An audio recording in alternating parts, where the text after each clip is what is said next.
eu quis trazer essas duas pessoas para essa conversa, porque existem duas palavras aqui, eu não sei como é que vai ficar o título do episódio ainda, mas eu tenho certeza que essas duas palavras vão estar no título. Uma delas é estratégia e outra é OKR. Então, eu convidei duas pessoas que estão bem envolvidas com essas duas palavras. E o que me motivou foi exatamente o começo do nosso treinamento de OKR Foundations aqui da K21. A gente tem uma frasezinha lá num slide que é o seguinte, que o OKR não garante uma estratégia de qualidade. E essa é uma frase que às vezes passa batida, assim, ó. E a galera não percebe, assim. Daí quando vai lá começar a fazer os exercícios, as dinâmicas e tudo mais, esse incômodo aparece, né? Esse incômodo aparece. E eu acho ele maravilhoso. Inclusive, no treinamento é uma das partes que eu gosto pra caramba, assim. Quando essa dor começa a emergir lá no treinamento, assim. E então eu trouxe duas pessoas pra falar exatamente sobre isso. Vou começar com uma pessoa convidada que é de fora da casa. De fora da casa, mas é de casa, num grau aqui, se bobear, tem chave da porta. Tem uma cópia da chave que é ele, Rafael Albino. Muito bem-vindo, Rafael Albino. E aí, galera do Love the Problem, eu tava com saudade, assim, né, várias saudades. Primeiro de gravar, né, episódios de podcast, assim, acho que a galera que tem acompanhado pontos tem percebido esse hiato, né, que tem acontecido e tudo mais. Segundo, porque eu falei pro Panda até, né, o podcast ele trazia uma disciplina pra gente se ver, né, então fazia muito tempo que eu não vi o Pandinha, assim, né, interagia sincronamente com o Pandinha, né, mesmo que a galera vai ver isso aqui de forma síncrona depois e tal, mas ver o Pandinha e poder interagir com ele. E acho que o terceiro e mais importante ponto eu nunca tinha trocado com a Rafinha, e aí era meio que aquela coisa de assim, putz, eu consumo os podcasts aqui do Love the Problem, eu sou ouvinte do Love the Problem, então, tipo, todos os conteúdos que ela, a Andressa, estão ali criando sobre o OKRs, de alguma forma eu tô consumindo, que rola aqui. Eu tô na comunidade do Telegram, que tem de OKRs também, vendo, né? E aí eu via, tipo, os vídeos da Rafinha lá, respondendo as dúvidas da galera na comunidade do Telegram. E também isso vai estar lá no backstage, né, Panda? Já fazendo... Olha isso! Não falei que é de casa? Já é host! Ele já é host! Ele é de casa! Só falta saber o link. Arrisca aí. bit.ly/Love the Problem. Não, foi quase. É k21.link/Love the Problem. Boa. E aí, então, eu falei, bom, vai ser um cenário perfeito, assim, pra tipo, matar várias saudades e criar essa conexão com a Rafinha. Então, acho que eu tô muito feliz de poder estar aqui com vocês e poder, enfim, trocar um pouco sobre esses temas que acho que são tão importantes, né? E que, de alguma forma, podem contribuir para que as pessoas possam entender melhor como conectar essas coisas que a gente vai falar aqui. Muito bem, Rafa Albino. E aqui, ele já introduziu de certa forma, Rafaela Fonseca. Rafinha, bem-vinda novamente a mais um Love the Problem. Obrigada. Eu fiquei pensando se você marcou esse episódio também só pra ter mais um episódio de Rafas, né? Que é algo que a gente também faz aqui no Love the Problem.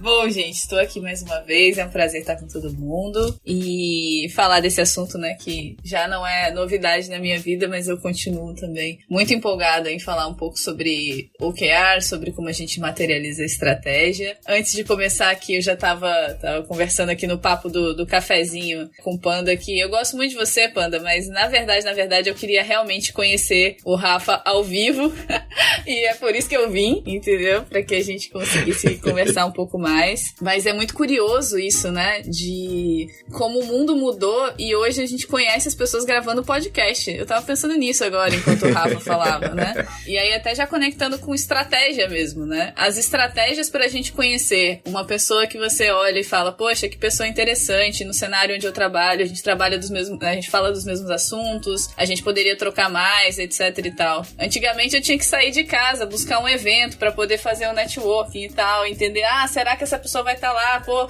olha, o Rafa vai palestrar nesse evento, vou lá depois da palestra, chamar ele pra trocar uma ideia. Era assim que eu conheci. Eu que sou introvertida, né, eu não sou a pessoa que pega o telefone e liga e fala, oi Rafa, tudo bem? Prazer, eu sou a Rafinha. Eu não faço isso. Eu tenho que fazer toda essa volta, né? Agora, estou eu aqui na Bahia, o Rafa em São Paulo, e a gente se conhecendo, gravando um podcast, né? Então, as relações mudaram muito ao longo do tempo, e acho que isso também tem a ver com a forma como a gente se relaciona, traça estratégias e comunica elas nas empresas, né? Olha aí. E com essa declaração, Léo, solta a vinheta e vamos começar esse episódio.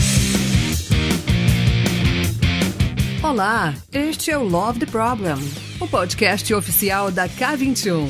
Evolução contínua de pessoas e organizações, com carinho, toda semana para você.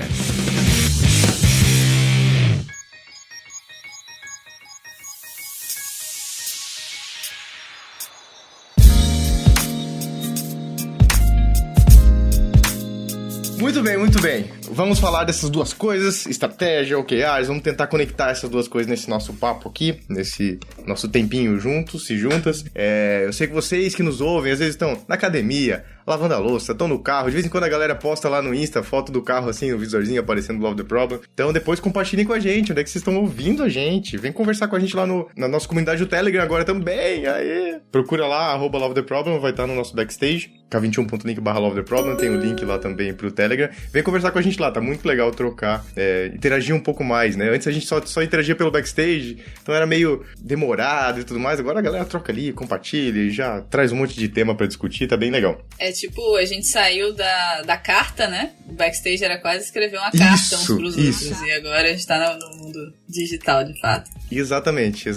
E a carta às vezes levava semanas pra alguém responder, a não ser que se marcasse a pessoa alguma coisa, senão ia levar semanas, até a pessoa entrar no backstage de novo e tal. Agora a gente tá interagindo mais diretamente. Pra falar já de estratégia, só vou deixar a dica, já tem um episódio no Love the Problem sobre estratégia com o Sandro, que é um episódio muito, muito bom. Sugiro muito que vocês ouçam esse episódio depois aqui pra complementar esse conteúdo. E eu acho que o Sandro foi uma das pessoas com as quais eu aprendi um pouco mais profundamente sobre estratégia pela primeira vez. Então, é muito legal o conteúdo que tá por lá. Então, acho que vale essa dica, assim, né? Mas eu queria começar o nosso papo aqui com um trecho do livro do que é Estratégia, do Silvio Meira. E na introdução tem uma parte interessante, porque o livro é todo diferentão.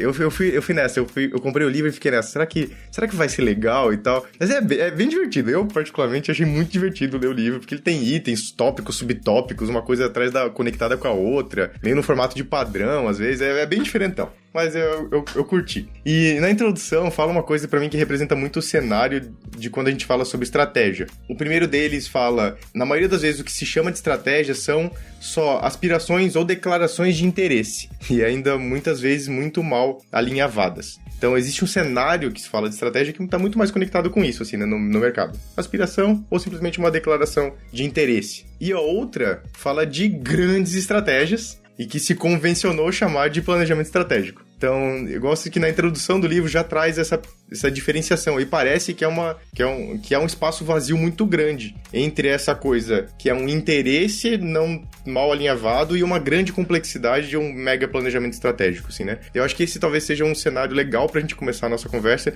porque essa sim é a realidade de muitas empresas. Então, provavelmente você que tá ouvindo a gente ou não sabe qual é a estratégia da sua organização, porque ela tá nessa característica de interesses talvez mal alinhavados e talvez não chegue no seu dia a dia, e talvez algumas das pessoas que estão ouvindo a gente conhecem um book gigantesco do planejamento estratégico para 2035, né? Então, onde a empresa vai estar em 2035. Eu vivi muitos desses cenários, né? Participei de construção de planejamentos estratégicos, reuniões incansáveis, longas, por muito tempo, assim, até sair com aquele documento lindo sobre várias coisas, como toda a organização está conectada de alguma forma, detalhadamente, aquele plano, o que vai fazer em cada ano e tudo mais. E também já passei por algumas organizações em que, tipo, beleza, gente, qual que é a estratégia aqui? Tá, mas qual que é o objetivo, pelo menos, então? Tá, mas pra onde é que a gente tá indo? Alguém diz pra onde é que a gente tá indo, por favor, pra gente poder começar a nossa conversa. Eu queria conversar um pouquinho sobre esse espectro com vocês dois aqui. Boa. Acho que pra começar tem um ponto importante, né, que dificilmente alguém vai dizer que não existe estratégia, né? Você chega na empresa, assim, senta lá com os diretores e diretoras, o board, pergunta, pessoal, qual é a estratégia? Vocês acham que alguém vai arriscar dizer não tem estratégia? Falar que não tem estratégia e passar na RH depois, né? É a piada que todo mundo faria, assim. Porque não existe um ambiente seguro, quando a gente fala de nível executivo, por exemplo, para você dizer que não sabe a estratégia. Então, alguém vai dizer qual é a estratégia. E muitas vezes, aquela estratégia, aqui já conectando até com Peter Senge, com a quinta disciplina, aquela estratégia pode ser uma visão individual e não uma visão compartilhada. E aí começam alguns problemas, né? Alguém vai responder sobre a estratégia. Geralmente, quando a gente fala de um corpo executivo, quem vai responder sobre a estratégia é a pessoa que está na cadeira de CEO, por exemplo, ou presidência, ou algo nesse sentido, né? E se não houve uma discussão madura acerca da estratégia, existe um risco alto daquela pessoa trazer qual é a visão única dela sobre o futuro da empresa, que não necessariamente é uma visão boa ou ruim, pode inclusive ser uma visão excelente, mas que ela não foi trabalhada em conjunto de uma forma segura com as principais lideranças da organização que precisam levar a operação adiante. Esse já é um dos problemas que eu vejo acontecerem frequentemente, né? E pode levar pro outro lado do pêndulo, né? Não, mas então se a gente quer fazer estratégia, eu preciso juntar todo mundo, até que todo mundo tenha um consenso sobre esse assunto, para que a gente consiga seguir adiante. Aí a gente começa o planejamento estratégico que dura 3, 4 meses, né? Na melhor das hipóteses, alguns duram mais. É isso.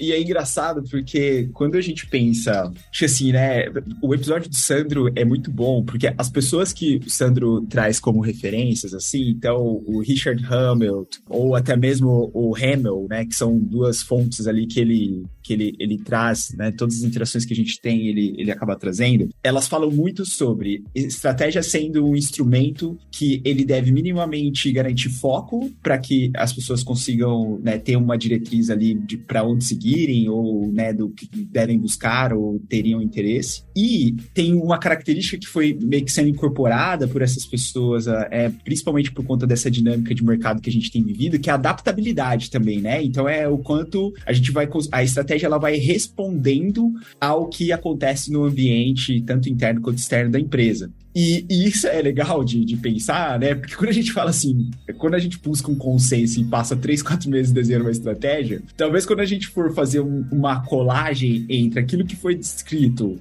versus a realidade que está se apresentando, já tem uma discrepância já. Tipo assim, não, exemplos, né, clássicos, e eu vi esse exemplo acontecendo, tá?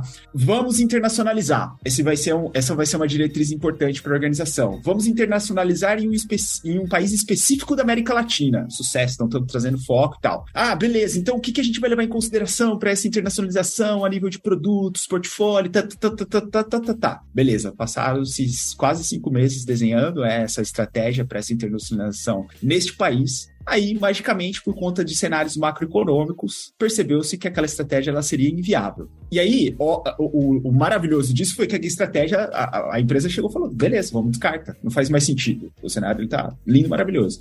O problema é que existem lugares que a galera fica tão ancorada com essa ideia da estratégia que fala, não, temos que seguir com ela, porque passamos 5, 6 meses desenhando, então, como assim a gente, né, não vai colocar ela em prática, assim, né, não vai testar. Então, eu acho que um elemento também muito interessante aqui, que eu tenho percebido dentro dos ambientes, é um pouco a estratégia ela conversa com a realidade, ela conversa com as aspirações e desejos futuros da empresa, porque aí, quando eu adoro esse livro do Silvio, assim, porque eu acho que no final do dia, o que a gente está buscando é muito mais um encaixe daquilo que a gente está vivendo e vendo no presente, com as aspirações e desejos futuros, com alguns fundamentos que a gente gerou através das experiências passadas. Então, é muito aquela conexão, né? E aí, fazendo aqui uma conexão com o Otto Scharmer, quando ele falava do presente, passado e futuro acontecendo tudo sempre no mesmo espaço, assim, a estratégia, ela deveria também ser, né, um elemento que respeite essa interseccionalidade entre esses 3 momentos de tempo, assim, porque, senão,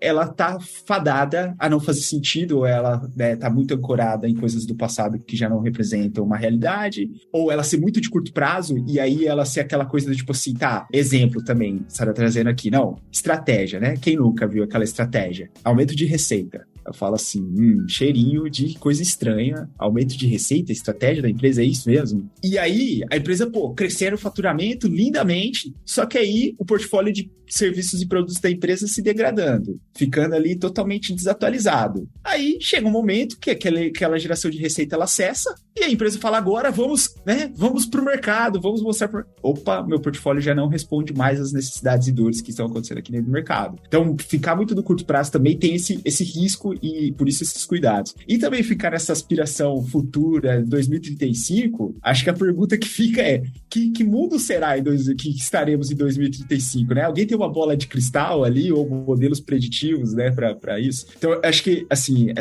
a importância da estratégia, ela ser uma coisa que conecte essas 3 perspectivas de tempo de um jeito efetivo, para mim isso é uma arte. É uma arte, assim, né? Eu acho que se aprofundar esse conceito, Rafa, do que significa estratégia para aquela organização, não há estratégia em si, mas o que significa estratégia também é um caminho importante, um passo importante pra se dar, assim, né? Porque eu acho que o Sandro traz aquela referência do Safari da Estratégia, que traz as escolas estratégicas e mostra vários pontos que a gente deseja e tudo mais. Existem ainda aquelas literaturas sobre guerra e forma de batalha, que são estratégias já ultrapassadas na minha visão. Eu, Panda, particularmente, acho que são totalmente ultrapassadas pro uso no meio dos negócios. Inclusive, já existem contextualizações muito mais atualizadas pros modelos de negócio, assim, né? Eu e o Rafa, a gente trocou um artigo esses tempos que tinha umas 30 definições do que era estratégia, né, Rafa? Com referências diferentes, assim. Então, você pode escolher a que faz sentido pro contexto de vocês, assim, né? Mas isso, pra mim, é um papo importante pra falar sobre estratégia. Porque o que significa, né? O que significa estratégia pra sua organização? O Silvio traz no livro dele uma definição interessante e bem pé no chão, até, na minha opinião, né? Que ele fala que estratégia é o processo de transformação de aspirações em capacidades. Então, ele fala muito dessa relação, né? Entre o que é uma aspiração pra sua organização e que capacidade você tem ou precisa desenvolver pra atingir aquelas aspirações. Mas existem várias escolas, inclusive, né? Tipo, que dizem sobre estratégia. Se a estratégia de negócio é, sei lá, diferenciação, custo. Me ajuda aí, Rafa. Eu sei que você tem essas coisas mais na ponta da língua aí. Não, tem, por exemplo, escolas que falam de fatores externos. Então, é um pouco a escola do Porter, ela falava muito sobre isso, né? Sobre como o ambiente externo ele acaba modelando a forma como a organização ela desenha ali a sua estratégia. Tem as escolas baseadas em recurso, que é um pouco do lado mais interno, é como que eu combino as capacidades da empresa para gerar algum tipo de diferencial e vantagem.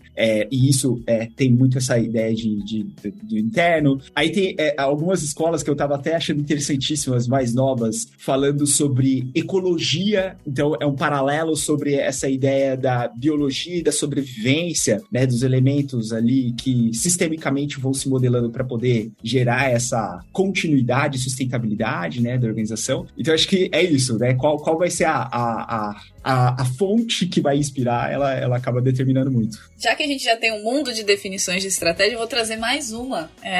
Porque eu tava conversando ontem, né? Tô fazendo um curso pra aprofundar mais sobre comunicação não violenta. E aí eu tava relembrando algumas definições da comunicação não violenta ontem com o pessoal da Sinergia Comunicativa, que é a galera que tá dando aula. E eles trazem, né, que estratégia é uma forma, um caminho para você atender às suas necessidades. Isso dá para ser falado, né, de uma perspectiva de indivíduo, mas se a gente olha para uma perspectiva de organização, a estratégia também é uma forma, um caminho, né, uma direção para que eu consiga atender às necessidades daquela organização. E isso conversa muito com o que a gente está falando aqui, porque às vezes as pessoas não conseguem nem ter clareza de quais são as necessidades da organização. E já saem para a ação da estratégia. Uma outra coisa legal que isso traz pra gente é que normalmente quando você traz à tona as necessidades, é mais fácil as pessoas concordarem sobre as necessidades.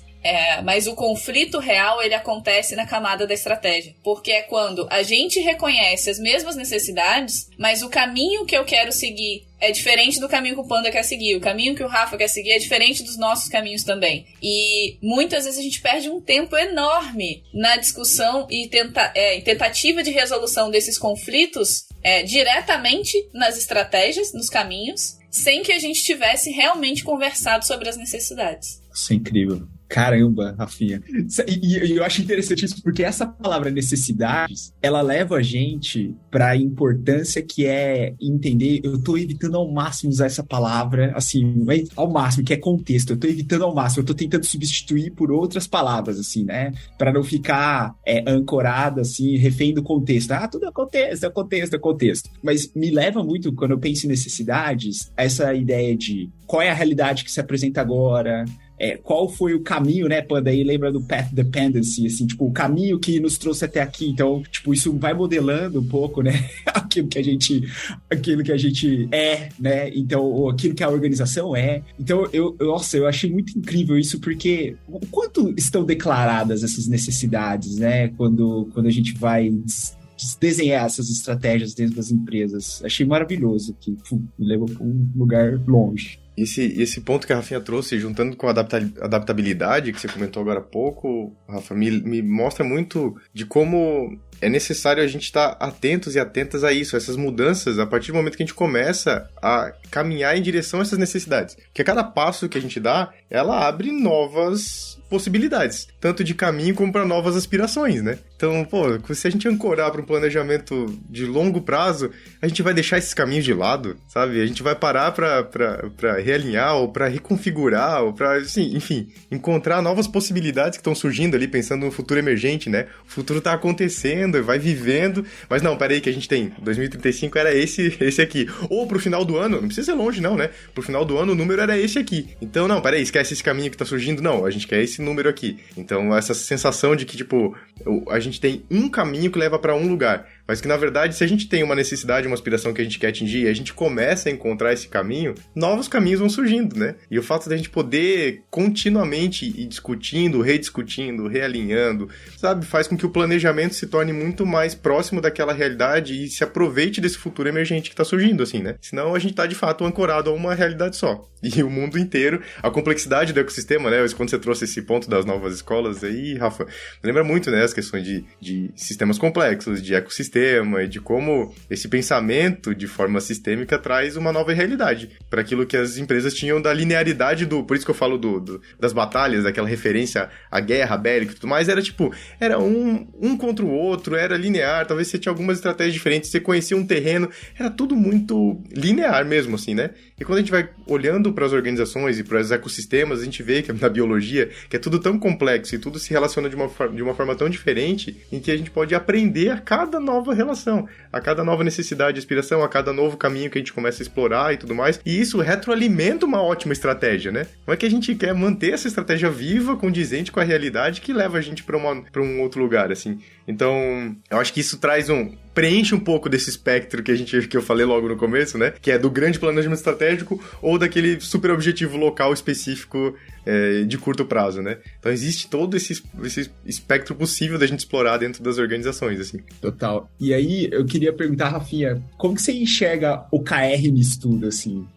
Porque, né, acho que tem toda essa coisa da adaptabilidade e tal, e aí, qual que te veio na mente, assim, tá? Como você é uma especialista no assunto, assim? Acho que tem um ponto legal aqui que tá caindo ficha pra mim, talvez não tenha falado nunca diretamente sobre isso, é que quando a gente fala de estratégia, né, eu posso chamar até o caminho que eu faço até a geladeira pra pegar uma água de estratégia, certo? Eu vou olhar e falar, como é que eu gasto menos tempo pra chegar lá, tem uma reunião, ou será que eu quero água gelada ou água quente, né? Na verdade, minha necessidade é que eu beba água mesmo, enfim. E aí não dá pra gente olhar e falar estratégia é uma coisa só na organização, porque eu vou ter estratégias, né? E aí agora é a hora que começa toda a inception da palavra estratégia, né? A estratégia, ela pode acontecer em diversos âmbitos, né? Ela vai acontecer em diversos níveis na organização, se a gente quiser dar um nível de autonomia. Então as pessoas vão escolher caminhos, talvez o melhor seja trocar a palavra estratégia aqui em alguns momentos por caminhos, porque eu vou ter sim uma visão de médio, longo prazo que eu quero alcançar, mas eu também preciso descobrir quais são os caminhos válidos e os caminhos não válidos para eu chegar nesse lugar onde eu quero chegar. E quando a gente fala de OKR, né, tem o erro frequente que o Panda falou, né, que às vezes as pessoas acham que o OKR vai ajudá-las a construir uma estratégia. E aí quando você chega lá e não consegue escrever um OKR porque você não sabe para onde a empresa tá indo, isso é uma frustração enorme. Dependendo do local, a gente chega, começa a fazer algumas perguntas, que são perguntas de negócio, que podem chegar até nesse lugar que você falou, né, Rafa? A gente quer aumentar a receita, mas por que você quer aumentar a receita? Aí já é um problema gigantesco, porque às vezes a gente não sabe por que a gente precisa aumentar a receita. Mas o OKR em si, a ferramenta, eu vejo ele como história de usuário para um produto, é OKR para estratégia. Então, assim, o OKR, ele te ajuda a materializar, a operar, a habilitar a estratégia. Assim como, se você tem um produto, você precisa de uma visão de produto para escrever uma boa história de usuário. E o OKR, ele é a história de usuário da estratégia, assim. Faz sentido essa analogia para vocês? Total. Não, e olha que coisa interessante, né? Porque quando você traz essa ideia dos caminhos, assim, Rafa, eu penso muito dentro de uma ideia onde... E aí conectando tudo com, né, tudo que a gente vive aqui de adaptabilidade, inspeção, né, e todas as ideias que estão por trás de ciclos de feedbacks curtos e o quanto isso acaba sendo importante para que os arranjos e ajustes possam ser feitos para a gente mudar a direção, se for necessário ali, com relação ao que está sendo feito. O OKR, acho que ele nos leva para esse espaço de, olha, é saudável você ter esse seu ciclo sendo revisto de tempos em tempos, e cima de uma direção, em cima de né, métricas que te ajudem ou de artefatos que te ajudem a tangibilizar se aquela direção ela tá fazendo sentido ou não. E é por isso que eu brinco com a galera, às vezes, que eu falo assim, os modelos de gestão, eles vão ganhando nomenclaturas distintas, assim, mas no final do dia, eles têm muito como base uma ideia de planejamento, checagem, atualização e aprendizado. Acho que eu sempre falo assim, se a gente está conseguindo encapsular isso dentro, né, das práticas de gestão e respeitando os estímulos internos e externos, os interesses das pessoas e tudo mais, a gente vai ganhando ali robustez para né, que aquele modelo ele faça sentido naquele ambiente que está sendo aplicado, assim, né? E aí, eu queria trazer um ponto aqui que me vem muito à mente, e eu costumo falar muito para as pessoas quando eu estou, né, falando um pouco sobre OKRs, que o OKR, ele é um jeito de a gente dar ritmo para a estratégia da organização. Muito legal você ter trazido isso do caminho, que é como se fosse assim, puxar para um caminho. Esse caminho vai estar certo ou não? Aí é isso.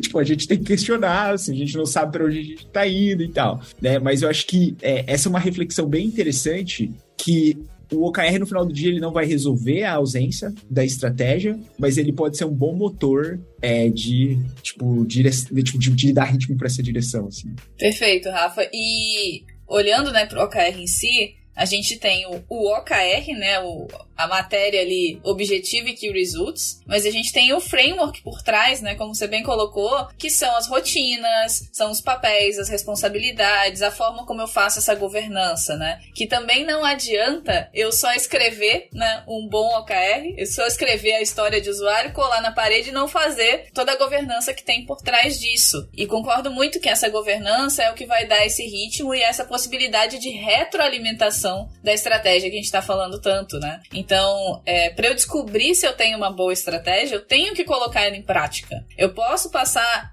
4 meses na caverna desenhando essa estratégia, mas é só no momento onde eu coloco ela à prova, coloco ela a teste, que eu vejo se eu consigo, de fato, executar, né? Se eu consigo materializar resultados dali. E o OKR te ajuda nisso também, a checar se a sua estratégia tá, de fato, trazendo o impacto que você gostaria que tivesse. E aí eu lembrei um pouco do que o Panda também estava falando em relação a essa conexão de todos os níveis e como é que a gente equilibra, né, o curto prazo, o imediato, o médio, o longo prazo. E veio na minha mente também um conteúdo que a gente fala bastante na aula de Management Role, que são os arquétipos de liderança propostos pela Organic Agility. A gente tem 5 arquétipos de liderança que vão desde um extremo, que é um arquétipo especialista, que é um arquétipo que executa muito bem um trabalho especializado, até um arquétipo estrategista.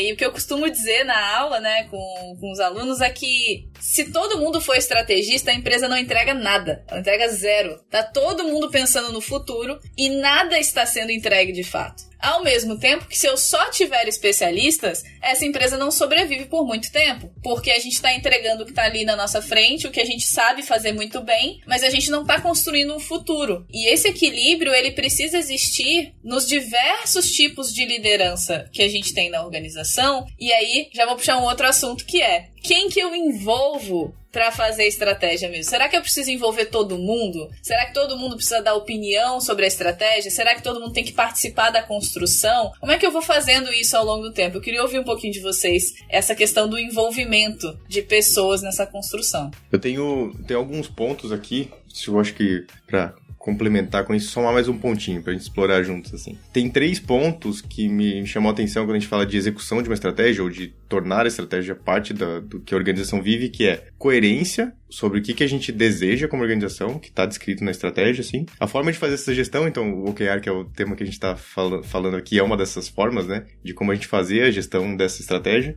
E outra é a paixão na execução, que é um pouco desses arquétipos que a Rafinha trouxe, assim, tipo, putz, eu tô tão empolgado que eu tô fazendo, que ele tá conectado com aquilo que a gente tem como aspiração da organização. Ela faz sentido. Então, pô, a minha energia de a minha forma de colocar energia nesse meu trabalho muda completamente, né? Porque é muito mais interessante, é muito mais apaixonante você fazer algo que está conectado com uma aspiração que faz sentido, que é coerente e que você, pô, vai me ajudar a levar essa organização para determinado lugar. Do que do tipo, putz, eu nem sei por que eu faço o que eu tô fazendo, né? E daí, como envolver essas pessoas, né? A gente tá falando, a Rafinha falou dos níveis, e eu acho que o envolvimento das pessoas depende de cada nível que a gente tá falando, né? E quando é nível dos OKRs, pensando se eles são nível estratégico, tático, operacional, é muito menos sobre o cargo da pessoa, se a pessoa tá num cargo executivo, estratégico, ou tem um job description, né? Que envolve planejamento estratégico e tudo mais, o tema, muito mais nessa composição de pessoas que tenham informações e tenham conhecimento para que esse assunto possa ser discutido. Porque senão a gente tem alguém que dita, né? Se não for nesse caminho, se a gente não puder ter boas informações para fazer uma boa discussão, a gente vai ter que ter alguém ditando isso. Então a gente vai pro caminho tradicional, que a pessoa diz, o caminho é esse, vamos todo mundo para lá. Mas se a gente tá construindo ele de fato, a gente tem espaço para discutir sobre como está definida essa estratégia, como a gente pode transformá-la de fato em objetivos, por exemplo, no nível estratégico, é trazer pessoas que conheçam disso, né? Que tenham interesse dessa discussão e que tenham informações suficientes para que essa discussão seja feita com qualidade. Então, às vezes, a gente está falando de pessoas que têm visão de negócio, faz uma análise de negócio muito boa, que conhece sobre o mercado onde está atuando. Tem também a composição de pessoas que estão ligadas com a operação. Como é que a gente tangibiliza, como é que a gente transforma, né, esses desejos, aspirações, numa realidade dentro da organização? Possivelmente essa pessoa está participando. A liderança, a pessoa que vai dar o exemplo dessa organização, em qualquer nível que seja assim, né? Mas pensando muito mais num patamar estratégico, a pessoa que vai levar isso, que vai divulgar isso, tanto para dentro, que vai ser a voz, tanto para dentro como para fora da organização, para o mercado, enfim. Essas lideranças precisam estar envolvidas neste momento, assim, né? Então, e não é muito no caminho de consenso, né? Não é o exercício do consenso, que é do tipo, todo mundo vai concordar para um caminho. É muito mais um exercício colaborativo de discussão em cima de informações de qualidade. Eu acho que isso, para mim, Rafinha, define um pouco sobre essas pessoas, assim, porque isso vai me trazer coerência nessas aspirações. Como é que essa discussão pode ser coerente? Se eu tiver pessoas que têm informações suficientes para te garantir essa coerência. Porque, eu vou falar, alguém com uma visão de comercial, de mercado e tudo mais, fala, não, o nosso negócio é a gente atingir um market share de não sei quanto. A pessoa fala, não, mas espera aí, para atingir esse tanto de market share aqui, a nossa operação simplesmente não consegue fazer isso no momento. Então, como é que a gente consegue equilibrar essa aspiração com a capacidade que a gente tem hoje, ou a capacidade que a gente quer construir? Como é que a gente consegue trazer um objetivo que mostra que a gente está construindo a capacidade que a gente precisa para atingir essa aspiração de market share, por exemplo, assim, né? Então, esse é o tipo de conversa que eu acho muito interessante ter nos níveis, quando a gente fala de OKRs, e para mim esse é o agrupamento de pessoas, aquelas que trazem uma boa discussão de qualidade, de equilíbrio para a gente discutir no nível em que a gente tá falando. Legal. Eu peguei aí do que você falou, Panda, acho que alguns pontos importantes, né? Eu tenho que combinar pessoas que têm autonomia para decidir sobre a estratégia, e nesses casos eu vou sim precisar envolver as pessoas pelos cargos, se eu estiver falando de uma organização que é estruturada por hierarquia, né? Então, assim, quem é que decide sobre a estratégia? As pessoas precisam estar lá, obviamente. Mas eu não consigo fazer uma boa estratégia só com quem decide sobre a estratégia. Eu preciso de pessoas que têm informação. E nem sempre são as mesmas pessoas. Quem tem a informação sobre o negócio é a mesma pessoa que decide sobre a estratégia, né? Quem tem as informações mais relevantes sobre os nossos produtos, quem tem informação sobre o cliente, quem tem informação sobre o mercado, quem tem informação sobre a minha operação, sobre o quanto é factível de fato colocar aquela estratégia. Então acho que é uma combinação aí, tentando resumir, né? De autonomia com informação e aí descobrir quais são as informações mais relevantes para estarem na mesa ali, né? Massa demais, assim, eu tô anotando aqui várias, coisas assim, né, que eu tô acho que aprendendo aqui, né, dentro dessa troca, e eu acho isso muito interessante porque acho que tem um ponto para complementar que é um pouco o poder de síntese que precisa estar ali dentro dessa discussão toda. E por que eu estou dizendo isso, né? Eu acho que é super importante ter essas diferentes visões, e eu acho que aqui é muito... E aí eu queria trazer aqui uma observação que é muito qual é a capacidade que a empresa tem desenvolvido de se sensibilizar com o que está acontecendo fora, com o que está acontecendo dentro, e fazer com que essas coisas, elas, de alguma forma... gerem entradas ou né, visões que possam ser úteis ali para desenhar um novo caminho e assim por diante. Então, exemplos bem práticos, assim, né? Hoje eu vivo dentro de uma realidade onde existe uma transparência dentro dos dados da situação da empresa, que é assim, praticamente toda empresa tem acesso a saber o que está acontecendo a nível de receitas, a saber o que está acontecendo a nível de custos, satisfação de quem é cliente, assim por diante. Outras informações que são interessantes também, que ficam disponíveis, são dados do mercado. Então, né, existe uma célula dentro da empresa que fica responsável por mapear e se conectar com fontes externas para trazer ali síntese sobre o que está acontecendo fora. Então, eu acho isso super enriquecedor, porque isso vai trazendo uma linguagem dentro da empresa onde a gente está entendendo o agora, está entendendo o para onde estamos indo e assim por diante. Só que acho que o elemento da compilação ou eu diria assim, arquitetar tudo isso dentro de um frame que faça sentido, as pessoas conversarem a partir dele, eu acho que também é um tipo de capacidade que vai trazer foco. Que aí eu acho que é um elemento que, para mim, né, quando você trouxe a perspectiva da coerência, da forma, da paixão e tudo mais, o embasamento através de uma linha, um foco, garante que a gente vai estar discutindo ali e vai estar colocando energia em cima de algo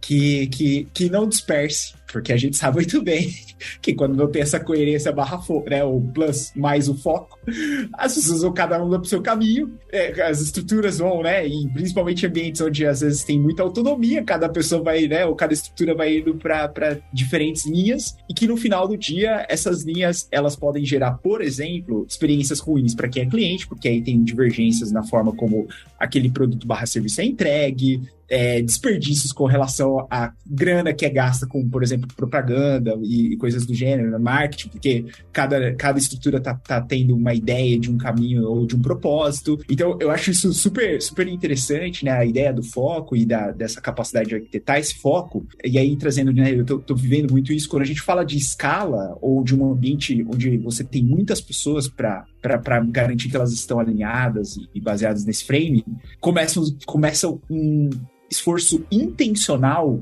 de comunicação, formato e distribuição. Então, assim, isso eu vou falar pra vocês, galera, que estão escutando aqui. Isso dá trabalho para caramba, assim, né? O Léo não sei aqui, né? Mas caramba, assim, então, e quando eu digo trabalho, é muito, assim, você conseguir ter.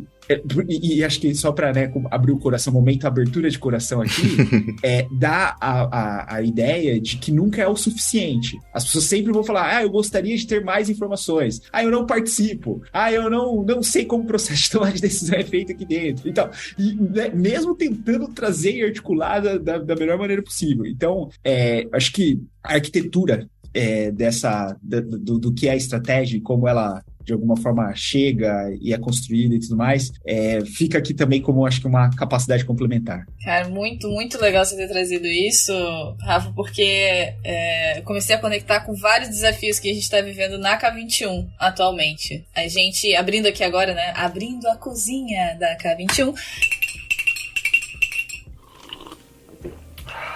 historicamente, a gente sempre teve mais perto desse lugar de estratégia etérea do que de super detalhamento das coisas, né? E aí a gente começou no último ano a fazer um movimento de trazer mais informação. Mas com a empresa crescendo, a gente sempre enfrenta também esse desafio, né? De o quanto eu tenho que envolver as pessoas antes ou depois de certas coisas, né? E eu tô num lugar que é uma certa dicotomia hoje, porque ao mesmo tempo que eu trabalho numa frente de liderança de inovação, eu trabalho numa liderança de OKR também, né? De um OKR específico. Então, vira e mexe, eu troco o chapéu aqui, assim. Não, gente, peraí. Se eu estiver falando como liderança de uma forma geral, eu acho que a gente tem que seguir esse caminho. Mas se eu tô falando como líder de OKR, a gente tem que olhar pra esse assunto aqui, né? E isso me ajuda muito a materializar a diferença, né? Porque enquanto líder de OKR, eu olho para a janela de tempo do OKR. Eu tô tentando puxar a operação para fazer aquela missão, aquele propósito que o OKR tá trazendo, né? Como uma liderança que tá olhando inovação mais para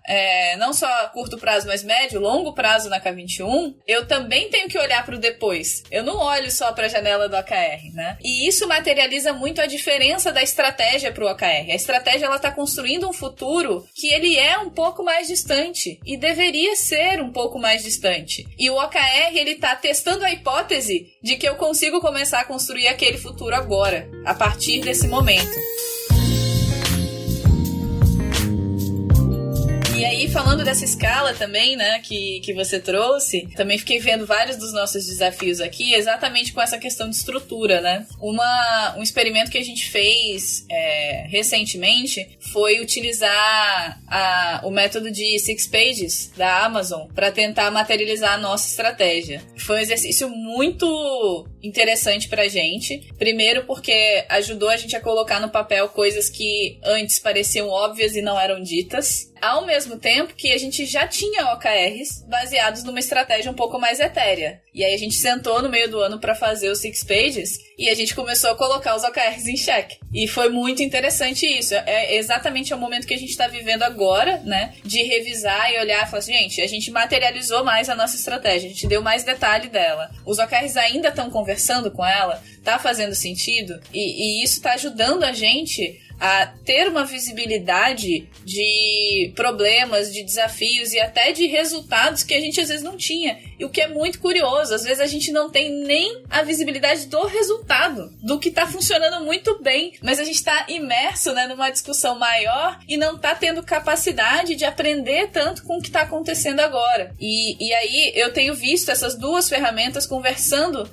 começando a conversar agora aqui dentro pra gente, muito bem, principalmente nessa questão da escala, porque eu trago um nível de informação rico pra caramba pra muita gente, escalável, porque se eu parar pra pensar, né, tipo, todo mundo na organização tem condição de ler 6 páginas que explicam uma estratégia, mas alguns OKRs que ainda estão contidos naquelas 6 páginas, na verdade, isso já é um nível de facilidade de propagar informação, independente do tamanho da sua organização, que gera uma robustez muito grande, né? E aí aqui eu trouxe 2 exemplos, né? Eu tô falando de 6 Pages e OKR, mas poderiam ser qualquer outro tipo de ferramenta para irradiar informação, desde que a gente consiga esse poder de síntese que você trouxe, porque não dá para eu esperar que as pessoas vão ler um documento de 50 páginas, mas eu posso esperar que elas leiam um documento de 6, de 5, que elas leiam 3, 4, 5 OKRs estratégicos, que a gente comece a falar sobre isso. Esse ponto eu acho que ajuda muito a gente nesse equilíbrio de escala, né? Esse poder de síntese que você trouxe. Para mim foi incrível também pensar nisso agora, assim. Esse ponto que você trouxe, Rafinha, me lembrou de 3 bad smells aqui, 3... Aqui em Santa Catarina a gente chama isso de caatinga. Caatinga é fedor, no bom português, né? Então, para não ficar usando só a expressão bad smell, o fedorzinho, né? Caatinga. 3, eu me lembrei de 3 bem características, assim, que mostram um pouco dessa... Estão relacionadas para mim um tanto com essa capacidade de escalar e com que a estratégia de fato esteja materializada no dia a dia das pessoas, né? Rafinha é uma que faz isso bastante aqui dentro da K21. Fala, gente, dá uma revisada no backlog de vocês, eles estão conectados com os OKRs? Porque existe uma grande dispersão, assim. A gente vai, acha que tem aqui um caminho incrível e tudo mais, e pô, e aquele aprendizado naquele pequeno espaço de tempo que a gente se comprometeu a fazer com o OKR, eu vou deixar ele de lado porque eu simplesmente encontrei uma outra coisa aqui? Não, a gente se comprometeu com esse aprendizado, então dá uma olhada no backlog, revisa aí. Se os OKRs não ajudam você a alimentar o seu backlog, a gente talvez tenha algum problema, pode ser uma questão de escala, né? Pode ser que isso a gente não conseguiu levar ao ponto de que as pessoas consigam usar para priorizar o seu backlog de trabalho, por exemplo, né? Um outro eu não sei de onde é que essas coisas vêm, e vocês trouxeram muito disso, né? Ó, a Rafinha trouxe 6 Pages, o Rafa falou da visibilidade dos dados e da informação tá disponível, as pessoas terem esse linguajar já no dia a dia. Então, pô, as pessoas conhecem o 6 Pages, as pessoas conhecem os dados, as pessoas já estão usando isso no dia a dia, isso é muito bom, porque daí não vai diminuir esse sentimento dessa grande escala do tipo, putz, eu nem sei de onde é que vem isso. Onde é que surgiu isso, né? Essa novidade pra mim é um bad smell, assim, do OKR, porque ele pra mim já é uma representação tangível daquilo que a gente tem como aspiração na organização, né? E o terceiro é se o seu OKR é uma parada que foi dividida do ano inteiro. Pega o ano, divide em 4, você tem o OKR do trimestre. Isso pra mim também é um fedorzinho de que, tipo... Peraí, talvez a gente não tá usando do potencial que o OKR pode trazer para essa materialização da estratégia, e talvez pode ser uma dificuldade de escala. Para mim, não é um julgamento sobre esse smell, mas é mais, tipo, pode ser uma grande dificuldade de escala. A gente encontrou como estratégia o caminho de dividir isso em 4.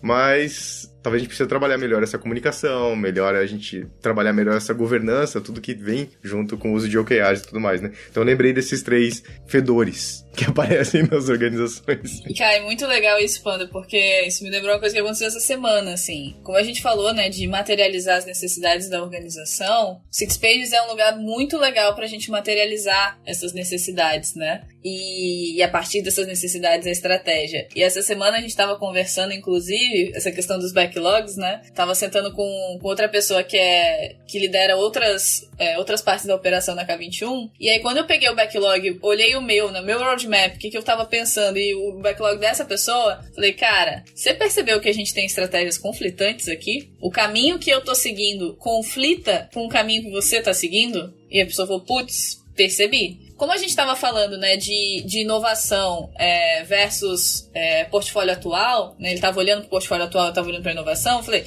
até certo ponto, esse conflito ele é necessário, porque eu estou esticando para um lado de construir coisas que não são naturais para a gente agora, e você está olhando para um lado de manter muito bem aquilo que é natural agora. Só que chega um ponto em que talvez a gente esteja esticando demais. E aí a gente foi conversar, e a pergunta que emergiu, né, a gente foi conversar com outra pessoa para ajudar a gente, e aí a pessoa virou, né, que inclusive é a pessoa que cuida da estratégia de longo prazo da K21, e falou assim, gente, mas os 2 caminhos que vocês estão seguindo, eles estão alinhados com Six Pages? E aí a gente parou, assim, putz, acho que a gente precisa conversar para verificar se realmente está alinhado. Então, a primeira camada de resolução de conflito é a estratégia da K21 de médio e longo prazo. Depois dessa camada de resolução, estamos os 2 alinhados com isso, mas ainda está dando conflito. Legal, vamos olhar para os OKRs e ver se a gente está trabalhando ambos para os OKRs. Então, a gente também consegue fazer essa tomada de decisão e atualização de backlog, de produto, de portfólio, do que seja, se a gente tiver esses níveis de visão diferentes, né?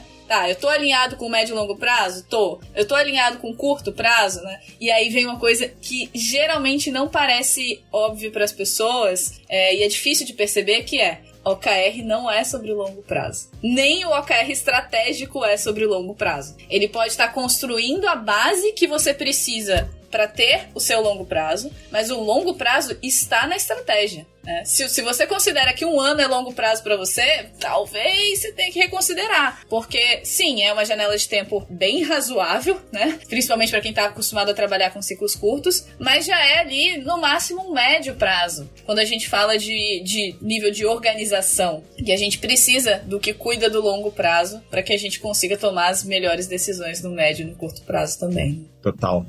Não, eu achei interessantíssimo, assim, porque acho que fica aqui como acho que reflexões pra galera que estiver nos escutando, que são meio que assim, acho que é importantíssimo a gente saber essa visão de longo prazo, é importantíssimo a gente conseguir construir ela a partir das necessidades que estão declaradas e assim por diante, usar esses instrumentos, né, a gente tem já também, no final do ano passado, começou a experimentar essa questão dos Six Pagers, foi um exercício super interessante, né, a virada de 2021 para 2022 ter isso distribuído dentro das diferentes unidades de negócio, e aí a partir disso entender um pouco o que seria o ano daquela estrutura a partir dos Six Pages. E assim, eu acho que tem alguns pontos também que eu queria trazer aqui, que eles vão muito em torno de o quanto a gente não fica terceirizando para um modelo /framework, o que seria, né, tipo, as resoluções dos problemas que existem dentro da organização. Problemas esses que às vezes não estão declarados, como, por exemplo, conflitos de interesse, propósitos distintos, redes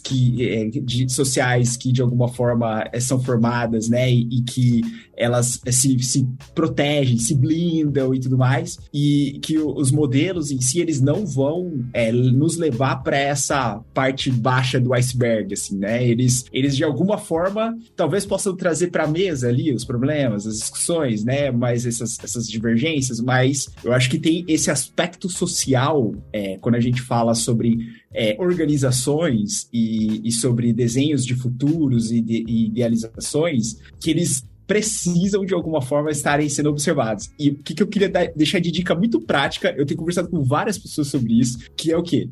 em facilitações, por exemplo, de definições de OKRs, ou até mesmo de discussões sobre modelagem da estratégia, da estrutura, é você, como pessoa facilitadora, conhecer a audiência. E aí, quando eu digo conhecer a audiência, é conhecer quem é aquela pessoa, as pessoas que vão participar, qual é o histórico daquela pessoa dentro daquela organização, se puder, por exemplo, ter interações antes daquela facilitação com aquela pessoa de participar, né, de como ouvinte, interações, participar, né, sentir o terreno de como aquela pessoa se comporta e aquele grupo de pessoas de alguma forma também se comporta, porque isso tudo vai fazer com que você, como pessoa facilitadora, você se coloque numa posição onde você entende ou minimamente tem uma leitura daquela dinâmica social, e aí você vai entender os porquês daquela estratégia estar sendo desenhada e os porquês daqueles OKRs eles estarem sendo desenhados. Então, eu brinco assim, né? É muito legal aprender dos modelos e frameworks, mas eu acho que fica aqui a dica de conhecer a rede onde você está ali trabalhando para você poder ser efetivo na hora de fazer a facilitação. Porque, não sei vocês, mas eu já vi muito assim,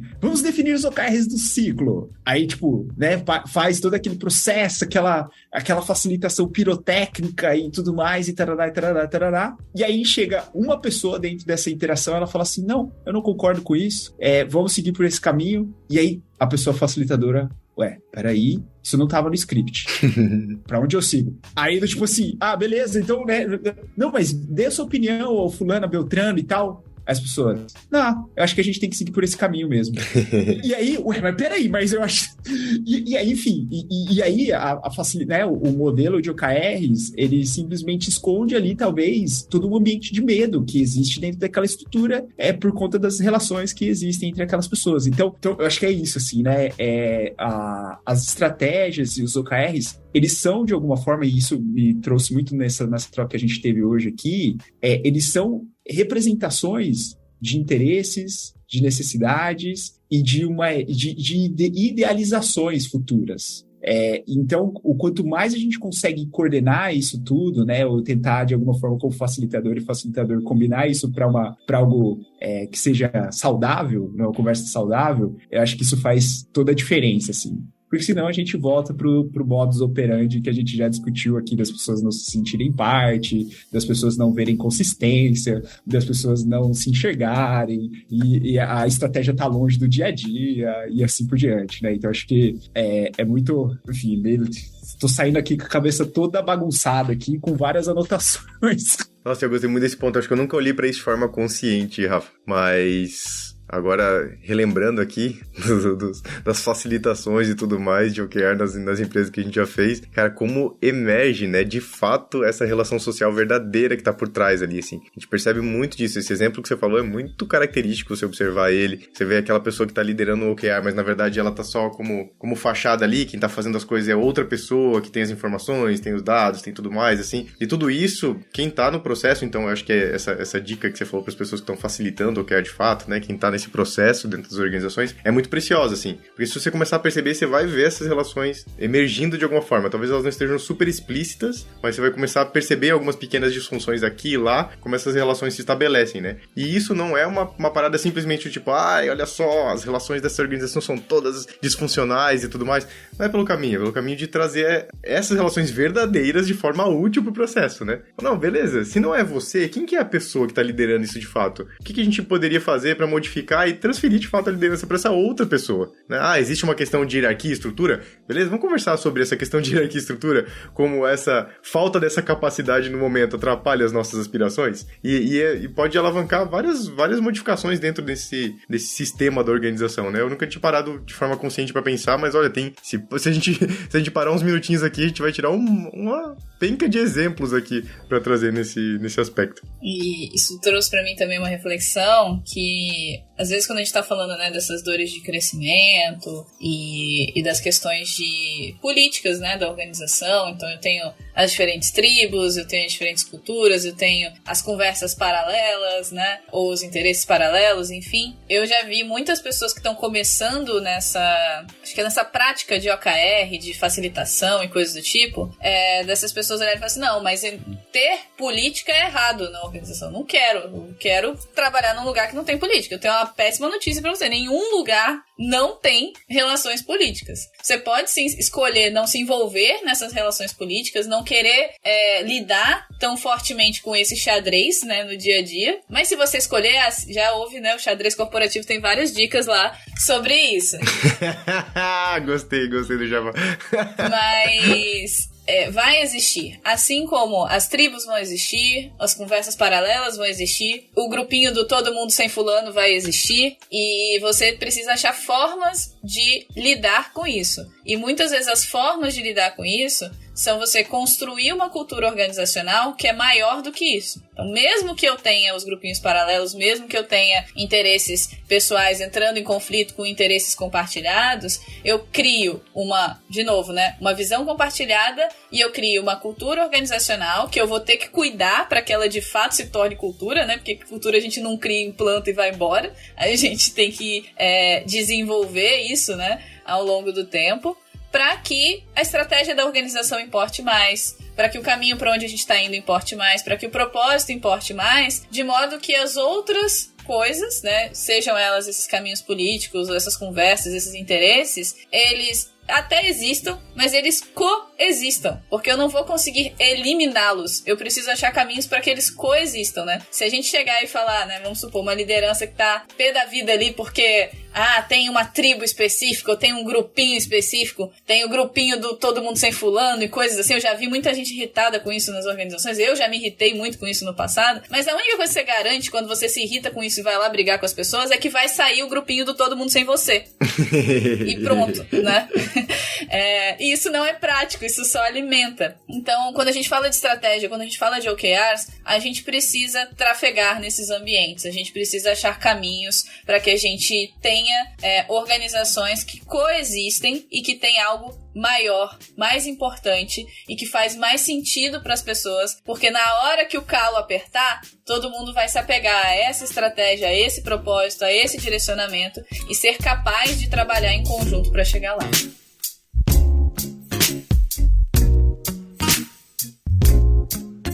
Muito bem, esse é um belo discurso para fechar esse episódio aqui. O nosso tempo foi passando, eu nem olhei mais, mas eu acho que... Eita, o nosso tempo aqui. Obrigado a você que nos ouviu até o momento, mas ainda vou deixar esse espaço pra Rafinha e pro Rafa darem tchau. Tô vendo se tem algum recado aqui. Não tem nenhum salve, porque a galera agora tá na comunidade. A nova é a comunidade do Telegram. Então a galera se conversa por lá mesmo. Então procure a gente no Telegram, @LoveTheProblem. Siga a gente lá no Insta, /LoveTheProblem. A Isa, maravilhosa, pessoa aqui, podcaster também na K21, que faz parte do backstage da produção e tudo mais. Ela tem pegado conteúdos muito, muito bons que saem aqui dos episódios e tem transformado em posts lá no Insta, então procura a gente lá no Insta, @LoveTheProblem. Fiquem atentos e atentas ao Papo de Inovação, que é uma parada que tem rolado mensalmente aqui na K21. Então fique aí nas comunicações, @K21 Global, você vai ver também as novidades sobre o Papo de Inovação, sobre os temas que estão surgindo por lá. Acho que é isso que eu tinha de recadinhos. Rafael Albino, como é que a gente termina este episódio de hoje? Olha, assim, cheio de referências aí pra galera, né, depois consumir lá no backstage. Eu acho que fica aí a dica de ter muito conteúdo bom aqui, ó. Eu digo que o Love the Problem é uma plataforma de aprendizagem, assim, e acho que isso acaba sendo, sim, enriquecedor demais, né, poder fazer parte dessa plataforma, tá aqui. Eu me sinto numa comunidade no Love the Problem, né, tipo, e aí, enfim, eu sempre fico muito lisonjeado pelos convites que acabam surgindo e emergindo, assim. Eu acho que eu tenho lido, assim, tenho consumido bastante, tenho refletido bastante sobre nós questionarmos um pouco os modelos e as lentes que foram sendo impostas dentro das nossas experiências, assim. E eu acho que quando a gente fala sobre estratégia, quando a gente fala sobre adaptabilidade e tudo mais, eu acho que é super importante a gente reconhecer que existem pessoas que estão nas organizações que elas têm lentes diferentes das nossas. E hoje de manhã, né, eu estou lendo o Thinking System da Donella, e ela usou uma frase que, assim, né? Dificilmente a gente vai conseguir enxergar sistemas de uma forma abrangente, dificilmente a gente vai conseguir ter ali mudanças diretas dentro dos sistemas, assim. Mas a gente consegue dançar com sistemas. E o que eu queria trazer com relação a isso, né? Desse aprendizado aqui para a nossa conversa de hoje foi de que a gente precisa dançar com as estratégias das organizações. A gente precisa, de alguma forma, entender o que faz sentido, como trazer aquilo que faz sentido para dentro do dia a dia, mas não deixando, e acho que esse é meu último ponto aqui, não deixando de consumir referências, gente. Eu falei em algum momento aqui, né? Eu tenho evitado usar a palavra contexto. Por que eu tenho evitado usar a palavra contexto? Porque ela, às vezes, nos dá uma ideia de que o ambiente onde nós estamos, ele é muito exclusivo, ele é muito único, tem todo... E talvez seja mesmo, porque são pessoas diferentes, que carregam, né, culturas diferentes e tal. Porém, no entanto, todavia, existe um mar de conhecimento sendo produzido por pesquisadores, pessoas que estão... E assim, e esse conhecimento, ele pode nos oferecer atalhos para a gente resolver o que acontece no nosso dia a dia. Então, não fique assim, né, achando que o seu contexto ele é único. Provavelmente vão existir estruturas no mundo afora que podem te ensinar a como lidar com esses dilemas. Love the Problem é um ótimo caminho para isso, né? Escutar as conversas que acontecem aqui, mas busquem outras referências também. Então, acho que essa seria o meu pedido, né? Leiam, né? Eu acho que é isso. Leia o livro. Vamos puxar o Tim Maia aqui. O Universo em Desencanto. Talvez seja mais... Leia. É isso. Valeu demais. Rafinha, com você. É muito bom o Rafa falando de leitura, porque eu tenho uma tatuagem de livros, né? Fiquei com o coração aquecido, assim. Eu gosto muito de ler também. E acho que complementando esse aprendizado da leitura, da busca de conhecimento, procurem pessoas que estão vivendo isso também. Às vezes a gente acha que para acessar alguém que está vivendo isso, eu tenho que sair muito fora da minha realidade, eu tenho que buscar um outro lugar, um lugar que eu nunca vi, que eu nunca fui, mas é possível que na sua empresa tenha alguém fazendo OKR numa equipe lá, tentando experimentar, aprendendo e tal. Não tem todas as vantagens, não tá conectado diretamente na estratégia, não tá, mas a pessoa tá aprendendo como é que a ferramenta funciona e sabendo o que tem de gap ali, né, o que tem de dificuldade ou não, né. É muito provável que aquele amigo seu que fez faculdade junto com você tá fazendo mais ou menos a mesma coisa que você no mercado hoje e tá fazendo estratégia. E a gente não tá usando essa rede. E aí, aproveitando, se você falasse, Rafinha, mas nossa, que trampo, mandar e-mail lá pra aquele cara que estudou comigo em 1900 e bolinha e tal. Tem uma comunidade no Telegram também de OKRs, gente, que a gente vai deixar pra vocês o link aqui no backstage. E é uma comunidade de pessoas que estão botando a mão na massa, que estão praticando aquilo. Você vai poder pedir ajuda de várias pessoas que já passaram por isso, né? É curioso, a gente vê na comunidade, às vezes, as pessoas compartilhando. Gente, construí uns OKRs, tô precisando de feedback. Alguém me ajuda a preparar uma dinâmica de facilitação sobre OKRs. Como é que vocês lidam com o fato de não ter uma estratégia muito bem materializada ainda? E você vai ter acesso a toda uma base de conhecimento de quem tá ali no dia a dia tentando fazer isso acontecer também como você, e pode te ajudar, pode te dar um caminho, te dar uma dica e tudo mais, né? Além de todos nós aqui, que também falamos bastante de OKR dentro da K21, dentro do Love the Problem e em outras organizações. Para fechar, eu acho que vale a pena a gente também, né, não custa aquele momento comissário de bordo, né? Você já sabe, mas não custa lembrar que a gente falou de muitas ferramentas aqui. A gente falou de escolas de estratégia, a gente falou de Six Pages, a gente falou de OKR. Tudo isso são ferramentas que ajudam a gente a colocar em prática aquilo que a gente realmente quer fazer acontecer.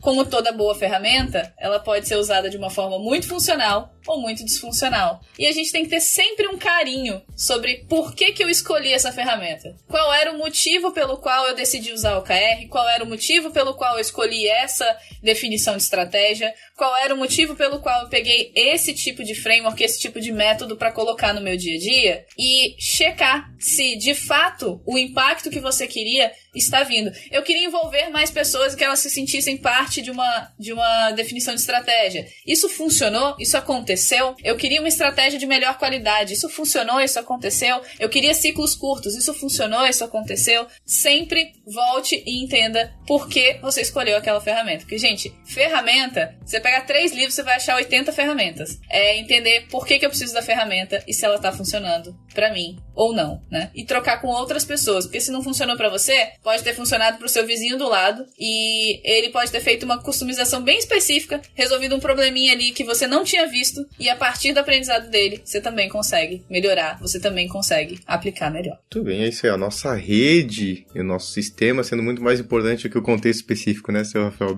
Não é só o seu contexto, tem muito aprendizado e muita coisa ali. Então eu fico feliz, inclusive, quando você fala, Rafa, do hub de conhecimento, que é o Love the Problem, porque nosso propósito é democratizar o conhecimento, né? Não é trazer a resposta. Então eu acho que a galera que ouve o Love the Problem já percebeu isso. A nossa ideia aqui não é trazer a resposta. A gente traz caminho. Tem episódio aqui que a gente só sai abrindo porta. A gente não diz qual que é a porta. E você explora, a gente dá a opção pra você explorar a porta que você quer, assim. Então esse monte de referência que tem todos os episódios lá no nosso backstage, não é uma lista de coisas pra você estudar todas elas. São possibilidades de escolha pra você fazer na sua vida. Então vai lá, lembra, putz, olha, esse assunto aqui talvez seja interessante, eu quero explorar ele. Vai lá nesse conteúdo específico, não fica com essa necessidade de saber tudo. Porque a nossa ideia aqui não é saber tudo. Nossa ideia aqui é só você democratizar esse conhecimento de uma forma com uma curadoria suficiente pra isso e dando mais opções ainda, se você quiser se aprofundar em outras coisas. Então, é isso. Viva aí viva ao conhecimento no final desse episódio aqui, seja ele conhecimento estudado, pesquisado e tangibilizado em livros e outras coisas, seja no conhecimento prático, empírico do que as pessoas estão vivendo no dia a dia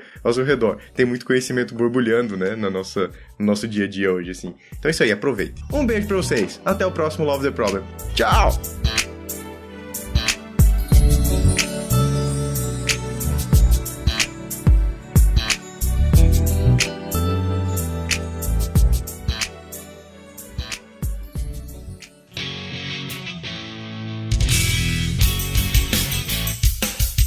Este foi mais um episódio do Love the Problem, o podcast oficial da K21. Se você curtiu, compartilhe, inscreva-se no seu agregador de podcasts favoritos e espalhe conhecimento por aí. Procure por Love the Problem nas redes sociais e deixe seu comentário ou sugestões. Até o próximo!